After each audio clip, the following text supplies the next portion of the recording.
இணைச்சட்டம் அதிகாரம் 19. உன் கடவுளாகிய ஆண்டவர் வேற்றினத்தாரை வேரறுத்து அவர்களின் நாடுகளை உனக்கு கொடுப்பார். நீ அவற்றை உடைமையாக்கி அவர்களது நகர்களிலும் வீடுகளிலும் குடியேறுவாய். நீ உடைமையாக்கிக் கொள்ளும்படி உன் கடவுளாகிய ஆண்டவர் கொடுக்கவிருக்கும் நாட்டினிடையே 3 நகர்களை உனக்கென ஒதுக்கிவை. கொலை செய்தவன் எவனும் அங்கே தப்பி ஓடும்படி சாலைகளை அமை.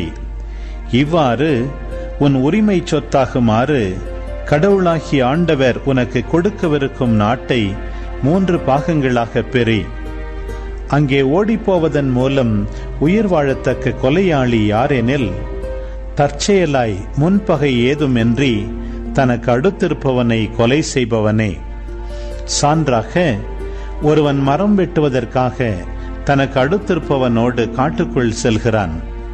மரத்தை வெட்டுவதற்காக கோடரியை தன் கையால் ஓங்கும் போது கோடரியின் இரும்பு கைப்பிடியில் நின்று கழன்று அடுத்திருப்பவன் மீது விழ அவன் இறந்து போகிறான். அப்போது அப்படிப்பட்டவன் இந்நகர்கள் ஒன்றினுக்குள் தப்பியோடி அங்கே வாழலாம்.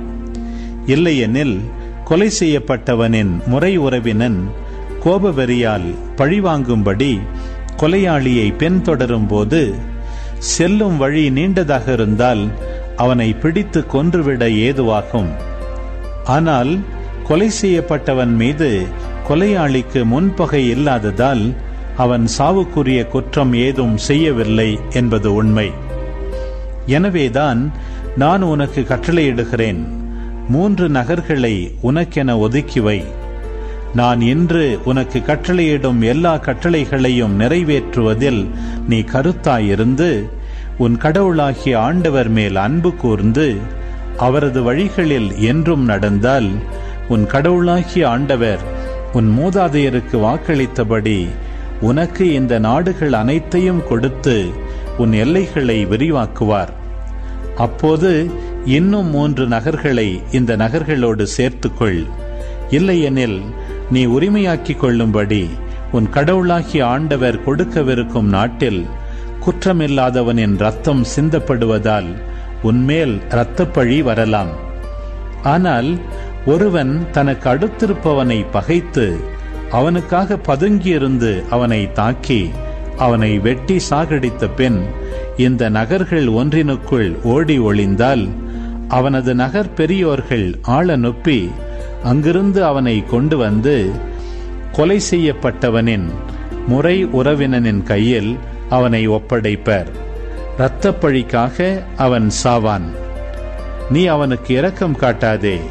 குற்றமில்லாதவனின் இரத்தப்பழியை இஸ்ரவேலில் இருந்து துடைத்துவிடு. அப்போது உனக்கு நலமாகும். நீ உடைமையாக்கிக் கொள்ளும்படி உன் கடவுளாகிய ஆண்டவர் கொடுக்கவிருக்கும் உன் உரிமை சொத்தாகிய நாட்டில் முன்னோர்கள் குறித்துள்ள உனக்கு அடுத்திருப்பவனின் எல்லை கல்லை நகர்த்தி வைக்காதே. ஒருவனது எந்த குற்றத்தையும் எந்த பழிபாவச் செயலையும் உறுதி செய்ய ஒரே சாட்சியின் வாக்குமூலம் போதாது.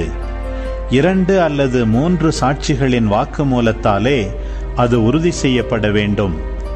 ஒருவன் மேல் குற்றம் சுமத்தும்படி ஒரு பொய் சாட்சி முன்வந்தால், வழக்காடுகிற இருவரும் ஆண்டவரின் திருமுன் அன்றைய நாளில் ஊழியம் புரியும் குருக்களிடமும் நீதிபதிகளிடமும் வரட்டும். நீதிபதிகள் தீர விசாரிப்பர். சான்று சொன்னவன் பொய் சாட்சி என்றும் தன் சகோதரனை அநியாயமாக குற்றம் சாட்டியுள்ளான் என்றும் அறிந்தால், அவன் தன் சகோதரனுக்கு செய்ய நினைத்தது போலவே அவனுக்கு செய்யுங்கள். இவ்வாறு உங்கள் நடுவிலிருந்து தீமையை அகற்றுங்கள்.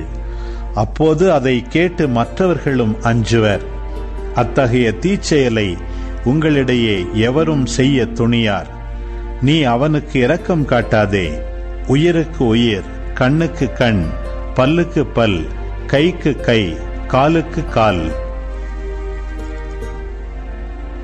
அன்பு உறவுகளே, இது உங்களுக்கான நேரம். இக்காணொளியில் ஒலி ஒளி வடிவில் இணைச்சட்டம் 19ஆம் அதிகாரத்தை முழுமையாக பார்த்தும் கேட்டும் ஜெபித்தும் இருப்பீர்கள். இன்றைய இறைவார்த்தையின் அடிப்படையிலான கேள்வி. நீ உடைமையாக்கிக் கொள்ளும்படி உன் கடவுளாகிய ஆண்டவர் கொடுக்கவிருக்கும் நாட்டினிடையே எத்தனை நகர்களை உனக்கென ஒதுக்கிவை? பதில்களை கமெண்ட்ஸில் பதிவு செய்யவும். இதுபோன்ற வீடியோக்களை தொடர்ந்து காண இந்த வலைதளத்தை சப்ஸ்கிரைப் செய்யவும். மேலும் லைக் கொடுத்து எங்களை ஊக்கப்படுத்தவும். இப்பதிவுகளை மற்றவரோடு பகிர்ந்து ஷேர் செய்து நாளும் திருவிவிலியத்தின் ஒரு அதிகாரத்தை வாசிக்கவும், கேட்கவும், பார்க்கவும் நீங்கள் உதவிடலாம். மீண்டும் அடுத்த காணொளியில் சந்திப்போம். இந்த நாள் இனிய நாளாய் அமையட்டும்.